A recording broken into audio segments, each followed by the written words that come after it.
The deal down at the prison starts Friday. 26, 24, catch this game Wednesday, then not Friday night.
Good morning.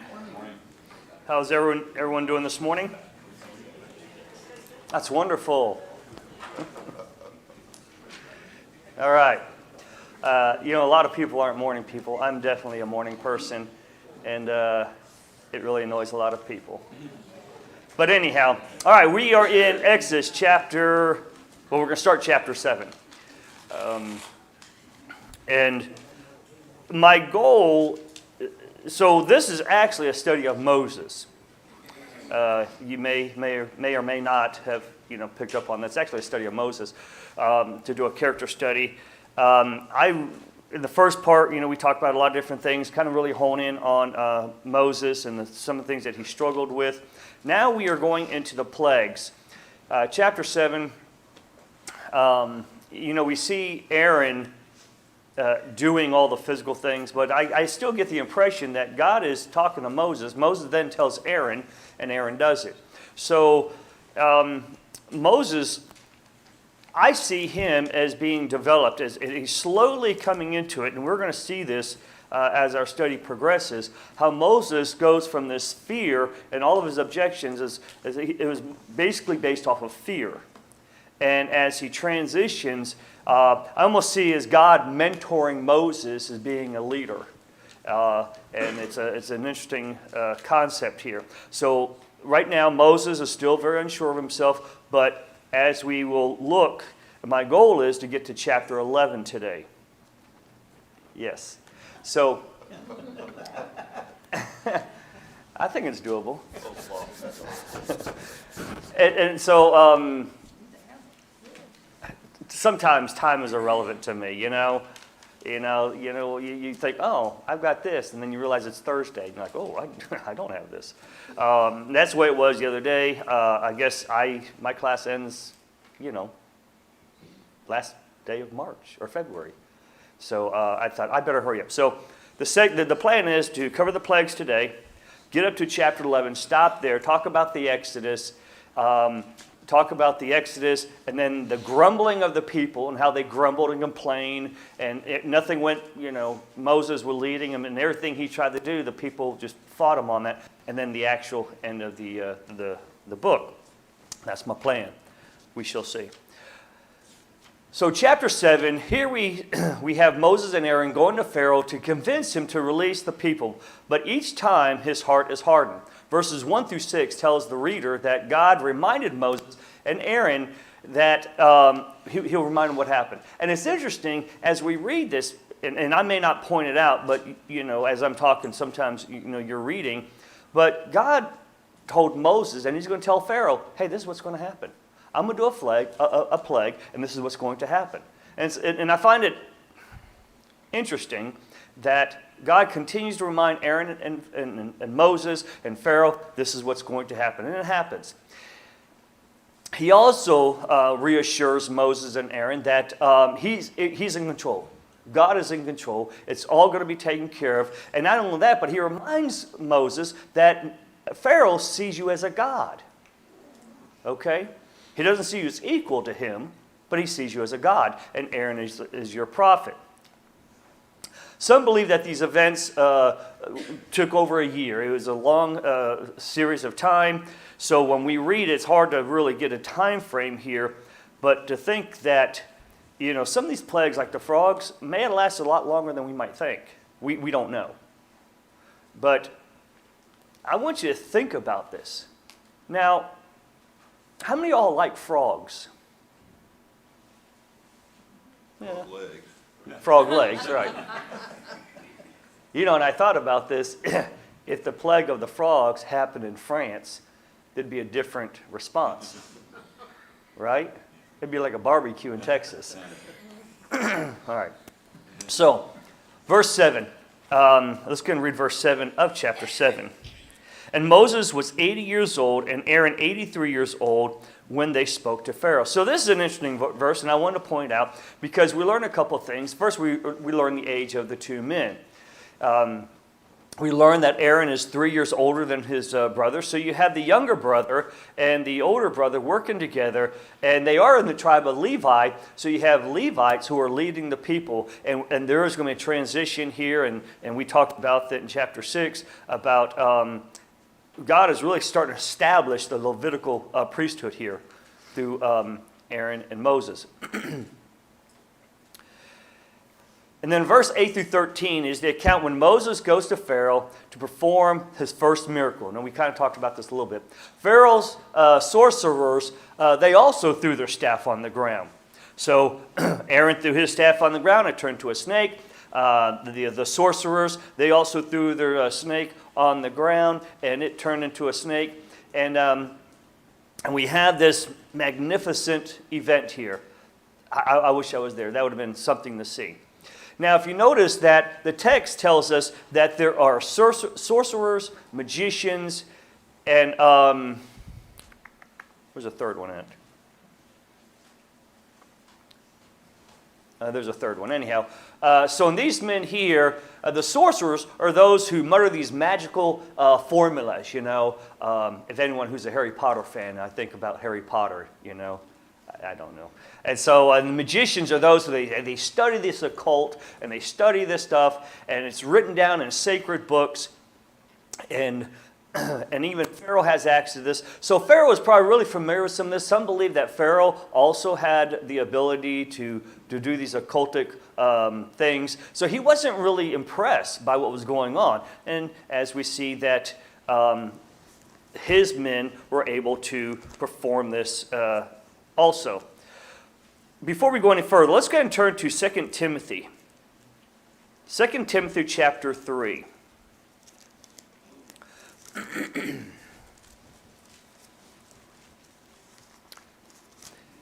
Do we have the mic? Is the mic roaming around here? Someone, 2 Timothy chapter 3, is someone there?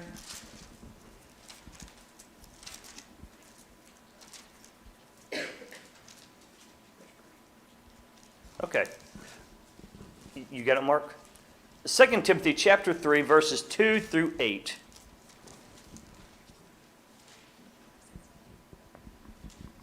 Second Timothy 2, verses what? Chapter 3, verses 2 through 8. For the men will be lovers of themselves, lovers of money, boasters, proud, blasphemers, disobedient to parents, unthankful, unholy, unloving, unforgiving slanderers, without self-control, brutal, despisers of good, traitors, headstrong, haughty, lovers of pleasure rather than lovers of God, having a form of godliness but denying its power, and from such people turn away. For of this sort are those who creep into the households and make captive of gullible women, loaded down with sin, led away by various lusts, always learning and never able to come to the knowledge of the truth. Now, as Jannes and Jambres resisted Moses, so to those also resist the truth, men of corrupt minds, disapproved concerning the faith. Thank you. I wanted to bring that up, and I debated with myself how far I wanted to go, but I wanted to bring all this together because Paul is talking to Timothy, and he describes the men that are opposing the apostles. So there are men who are opposing apostles, and he compares them to the men that Moses is dealing with in chapter 7. And he says, these are the kind of men that Moses dealt with. You're dealing with the same. And he called them men of corrupt mind. Very interesting here. So go ahead and turn back to Exodus chapter 7. And so we see that Pharaoh and his sorcerers and magician and all these guys are deceiving the people. It's interesting that you know the trick and the sleight of the hands, but yet you believe in the lies. I always thought that was interesting. So these men, they're tricking the people, and as the men in 2 Timothy were challenging and questioning the authority of the apostles, so is Pharaoh questioning and challenging the authority of God. But Jehovah shows the power that he has. The snake, or the rod that turned into a snake that Aaron possessed, he then eats the other snakes there, showing complete power over this God. Now, Pharaoh is not impressed. All right, before we go any further, what are your questions or comments? Because we're going to start moving a little faster. All right. Verses 14 through 25 is the section. In this section, I won't take the time to read it because, actually I do want to take the reading because there is a lot here. You know what? I may not get through it.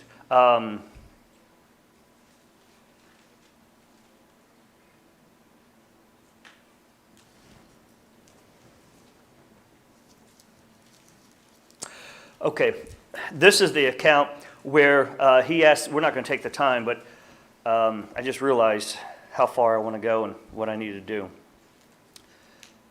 He tells Moses to go to Pharaoh, and he meets him at the water. In verse 15, go to Pharaoh in the morning and go to the water. He shall be standing there by the banks. He goes there, and he tells Moses to tell Pharaoh, let my people go. And he explains to him. And then he tells Aaron to stretch the rod out over the lakes and the rivers, and the water will turn into blood. And he does so. Now, in this text, it's very interesting because if you get down to verse 21, the fish in the water in the river, they died. The water's starting to stink. They could not drink the water of the river, so there was blood throughout all of Egypt. Now, I want to emphasize that because any water that they collected the day before in their buckets and the troughs and all that was also blood. So if you had bottled water, it was now blood. It was blood all over the place. And we learn that in verse 24 that all the Egyptians dug all around the river. Basically, they dug some new wells to get drinking water. And this lasted 7 days.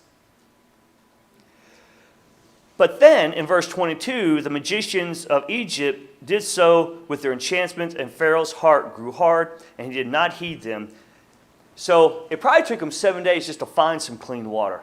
And then once they found the clean water, then they could perform their enchantments. Very interesting section. 7 days. Any significance there? I don't know.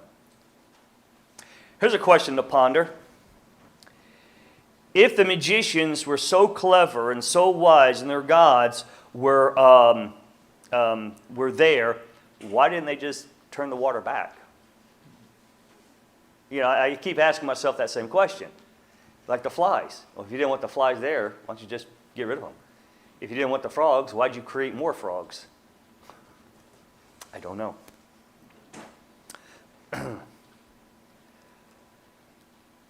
So Albert Barnes talked about in his commentary how the Nile was seen as a god, and this is a directed at their god. And they had channels, they had canals, and so all throughout Egypt, the land had this bloody water. And I wondered about, at this particular time, while the Israelites were continually making bricks, did they continue to make bricks with the water and the grass and the mud? I don't know. But however, in the land of Goshen, it didn't affect them. And God is going to make a distinction between his people and the Egyptians.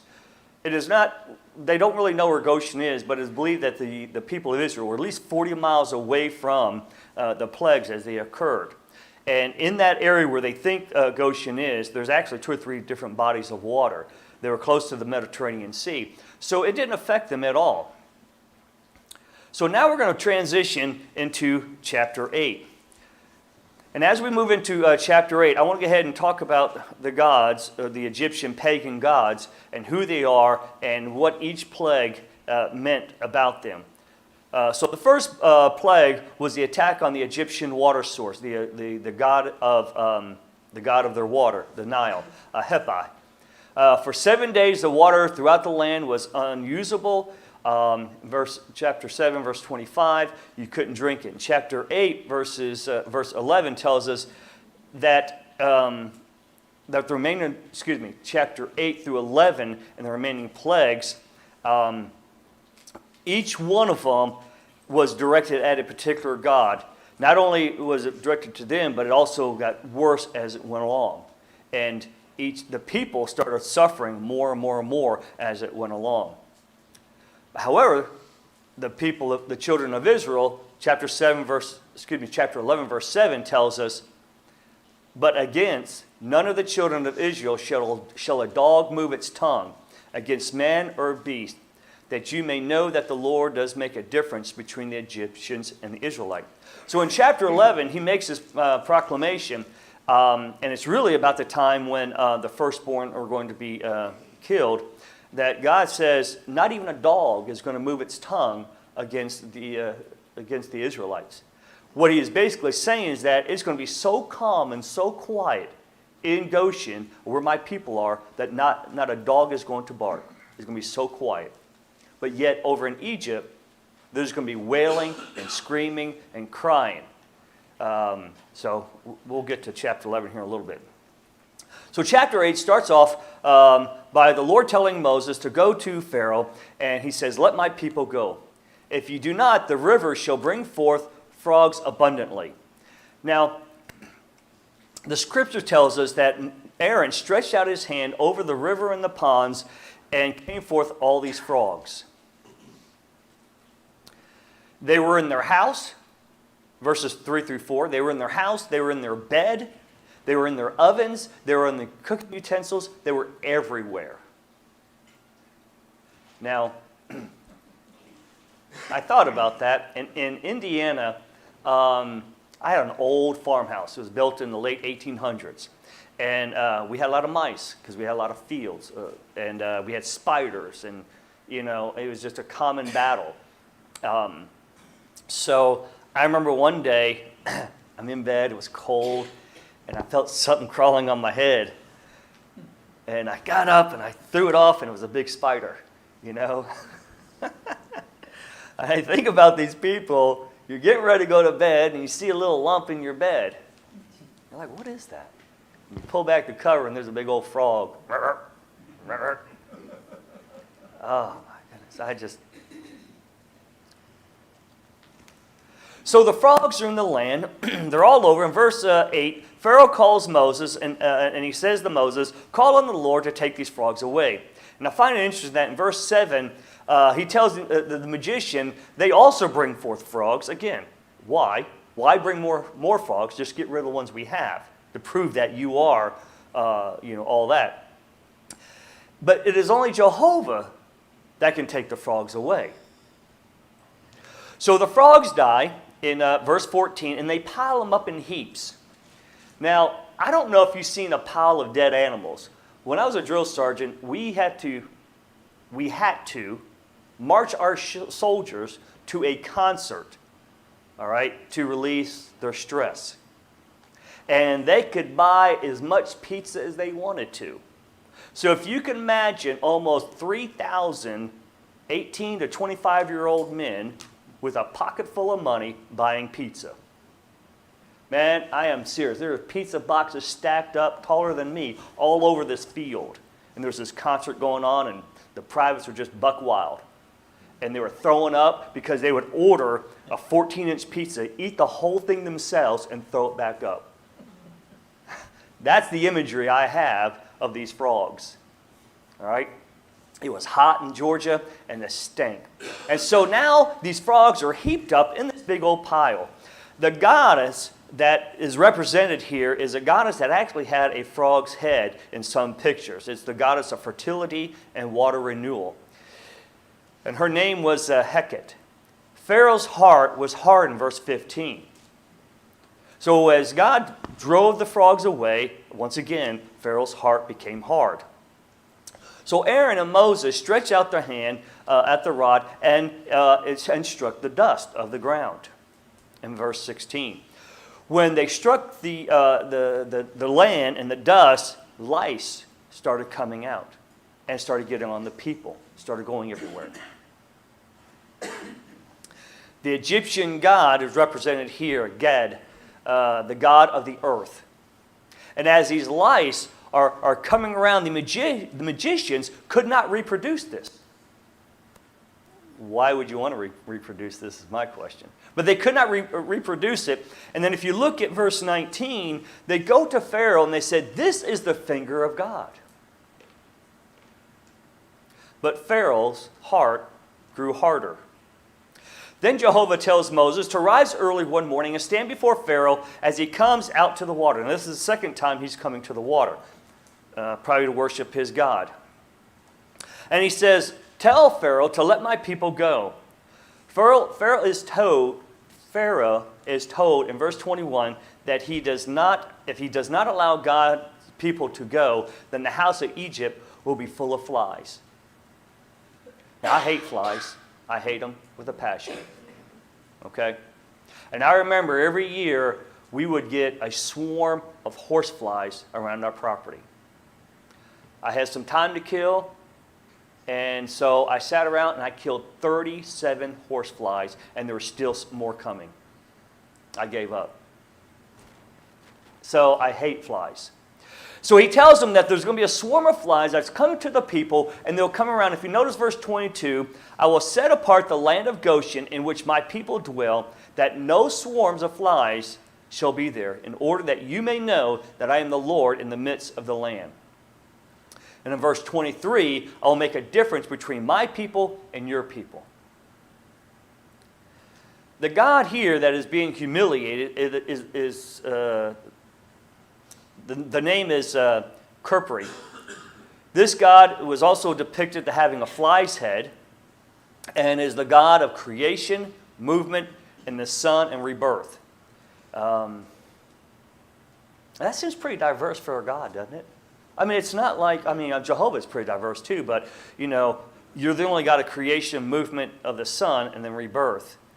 It's like categories, your qualifications. I don't know. But Pharaoh tried a new tactic with Moses. So instead of just being difficult, he started bargaining with Jehovah. And he starts bargaining with him, and he wants to show that he's still in control. But really, it is God who is in control. He tries to dictate the terms and condition of the offering. He tells Moses that, yeah, you can go ahead and go sacrifice. However, you can't go 3 days. You can only go a short distance. And after Pharaoh tries to put a condition on Moses, in verse 28, he then, but his heart's not changed.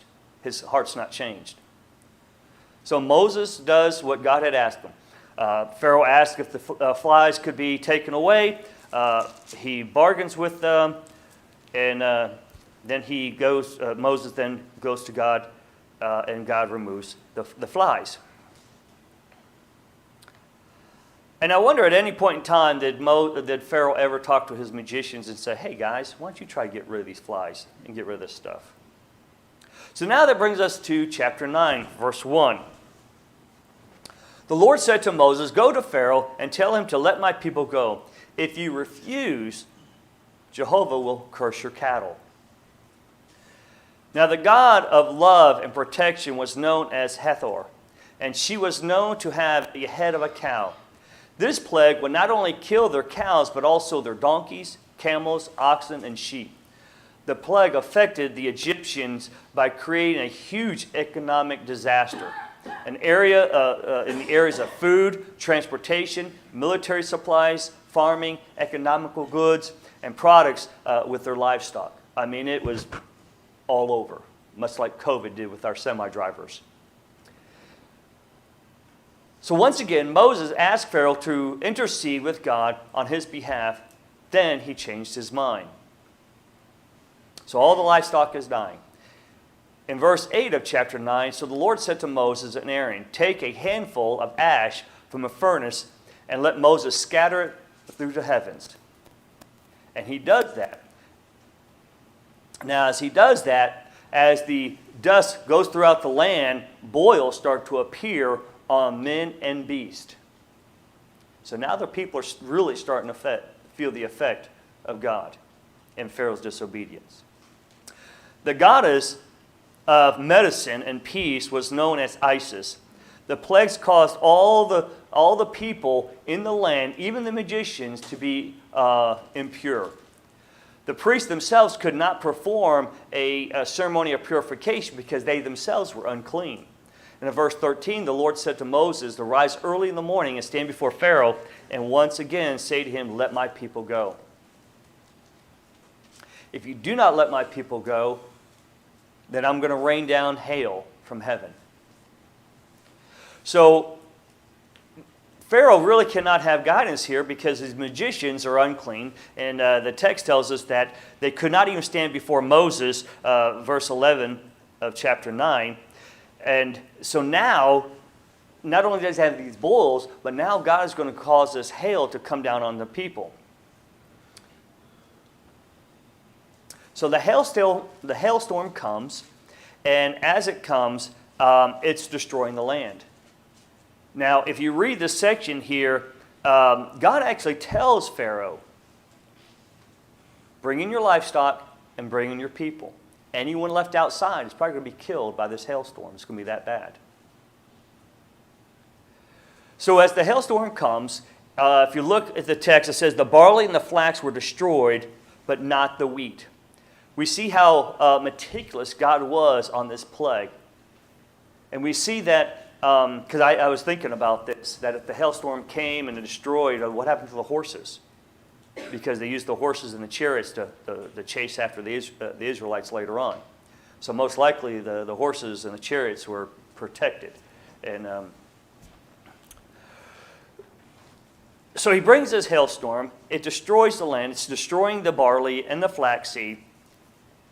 And we see that this God here is the goddess that controlled the sky. And her name was Nut. By Jehovah performing this, it shows that not only is he the God over the river, the land, but also the sky. And he controls it all. And as this is being performed, in verse 27, we see the first time Pharaoh calling Moses and Aaron and he's saying, I have sinned. Pharaoh tells Moses to let the people go, you can go. But Moses responds differently this time in verse 30. And he says, but as for you and your servants, I know you will not yet fear the Lord God. Jehovah's people, he says, let the people go. And in verses 3 through 4, let's see here. Is that right?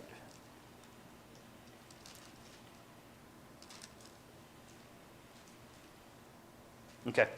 So in chapter 10, verses 3 and 4, he says, Moses and Aaron came in to Pharaoh, and he said to him, thus says the Lord your God of the Hebrews, how long will you refuse to humble yourself before me? Let my people go, that they may serve me.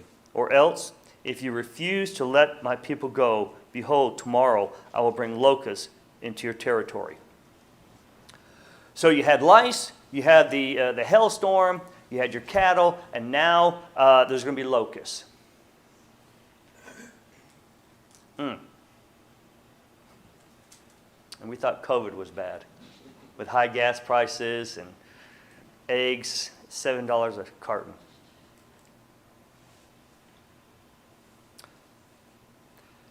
Pharaoh was not moved.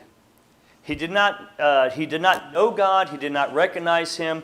And his arrogance, even though he said, I have sinned before you, he still continues to be disobedient. Now, I want to bring up this point here.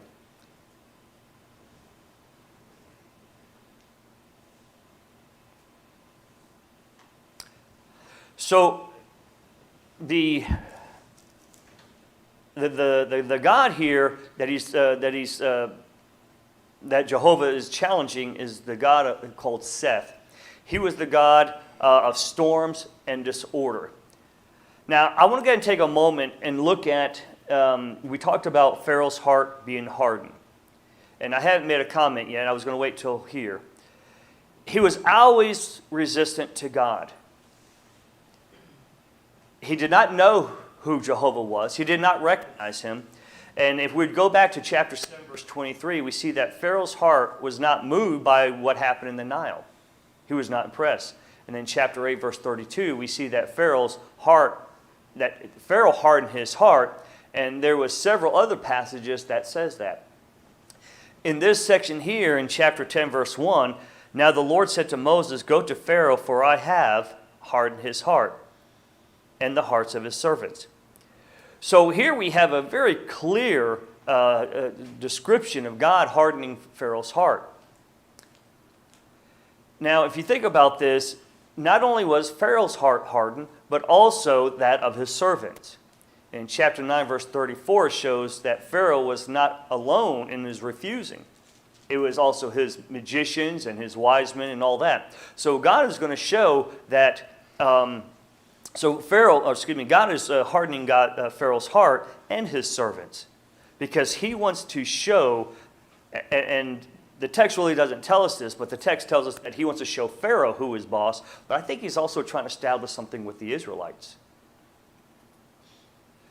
And we know the end of the story, and I always wondered about the Israelites as they wandered through the desert, and they complained, and they wanted Aaron to make them a god to lead them out of the desert, how soon they forgot all this. And so I believe the miracles, the plagues were multiple purposes. There's multiple purpose in what he was doing here. So he hardened Pharaoh's heart, and he says that I may show these signs of mine before him, is what Jehovah God is telling Moses.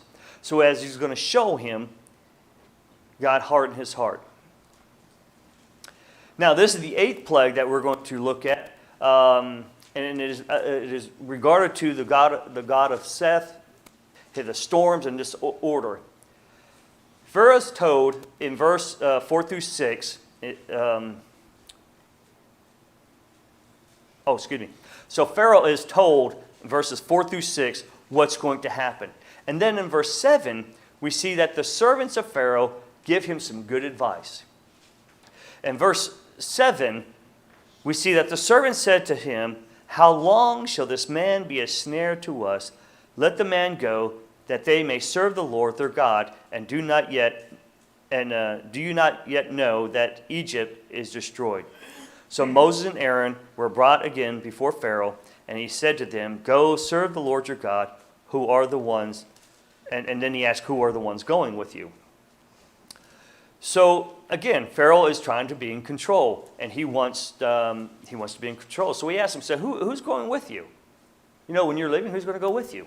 And if you look at the text, and Moses says, well, you know, we're going to bring, in verse 9, we're going to bring the old, we're going to bring our sons and our daughters, we're going to bring all of our flocks and our herds. They will go with us. We must hold a feast to the Lord. And Pharaoh says, go ahead and go. And they were driven out before Pharaoh. But then in verse 12, the Lord said to Moses, stretch out your hand over the land of Egypt, and the locusts will come. So the locusts come, they will devour everything. And again, Pharaoh comes to Moses, and he again begs to Moses, please take this away from me. In verse 16, and he says, I have sinned against the Lord your God and against you. Therefore, please forgive my sin only this once, and enter the Lord and pray for me. It's the second time Pharaoh is acknowledging his sin.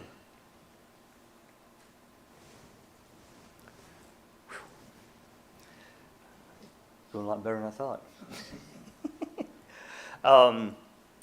So now as the locusts are in the land, they're eating up everything.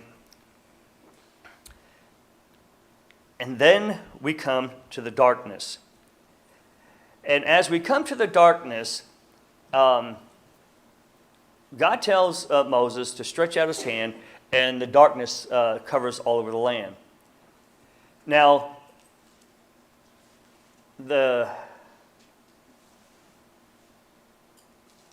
trying to find the God's name. Okay. So as the sun is blocked out, the pagan god of the sun for the Egyptian was Ra. And they looked at Ra as being the top god. He was the top guy. And when God was able to blacken the sun for 3 days, it showed that Ra was not in charge. Now, I know most of us have been in dark rooms.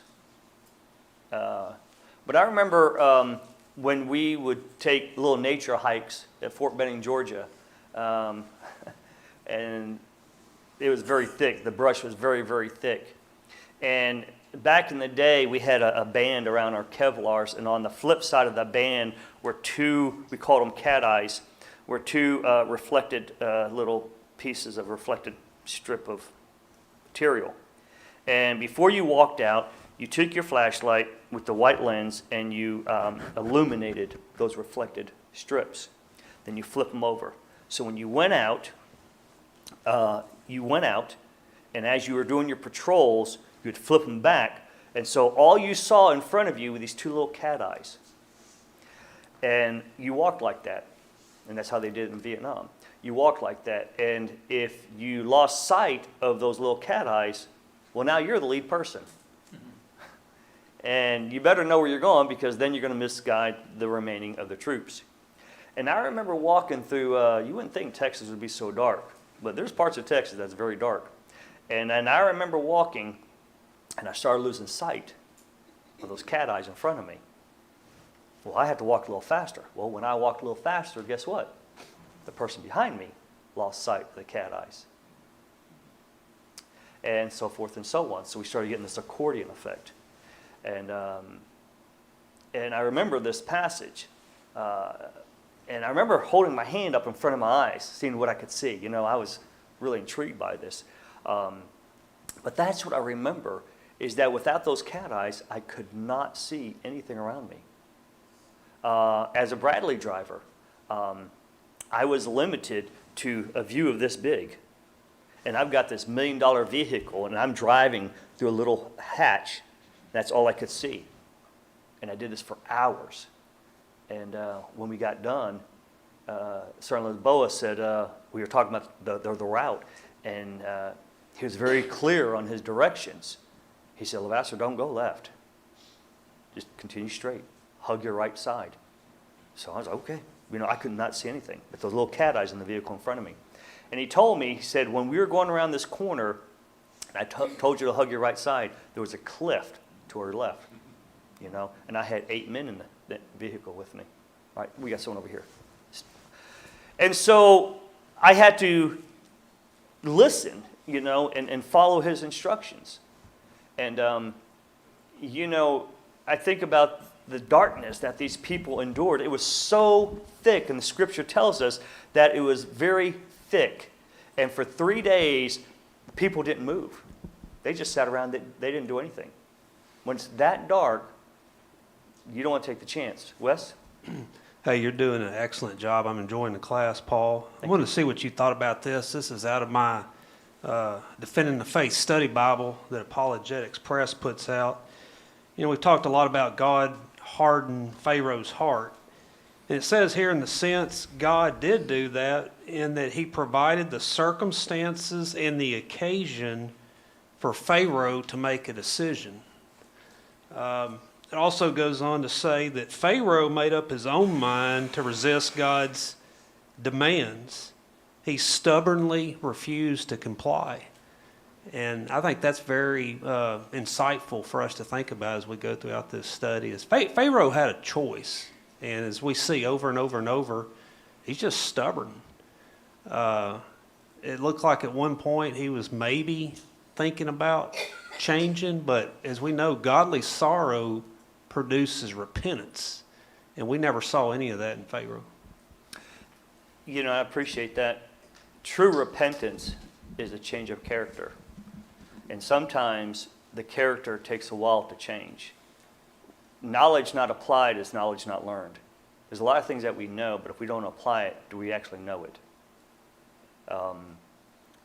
And Pharaoh's arrogance is seen. And you're right, and I agree with you that he had multiple opportunities to be convinced and to make a change, but he just did not. I think about some of the probationers I work with, and you know, I've got guys in their 50s.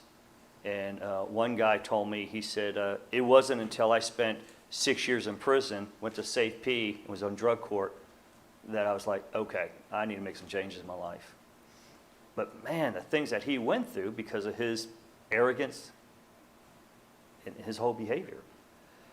So Pharaoh's characteristic isn't unique. I mean, it is not. And sometimes we're that way. Our arrogance and our pride and our selfishness gets in the way of us actually growing as a Christian. We deceive ourselves and think, oh, I've got all this Bible knowledge, but am I applying it?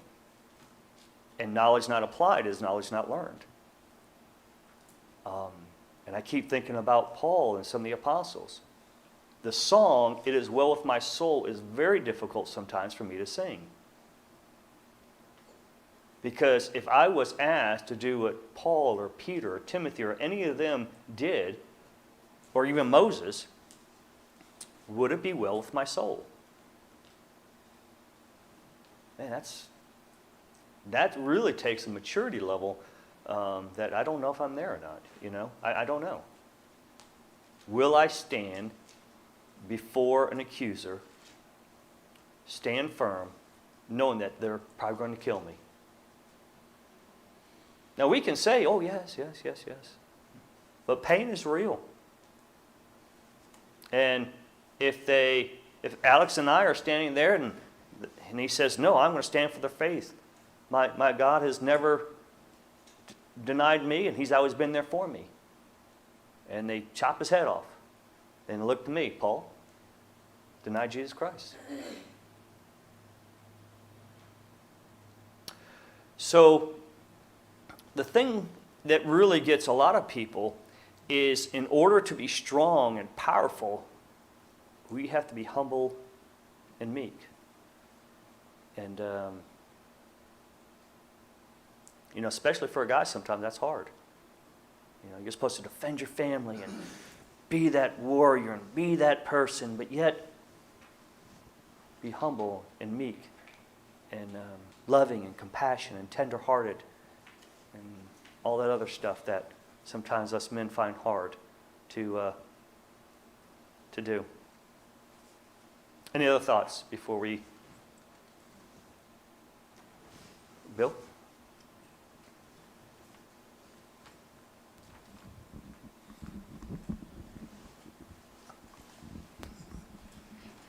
We were in New Mexico in Carlsbad Caverns years ago, and we were down into the heart of the caverns.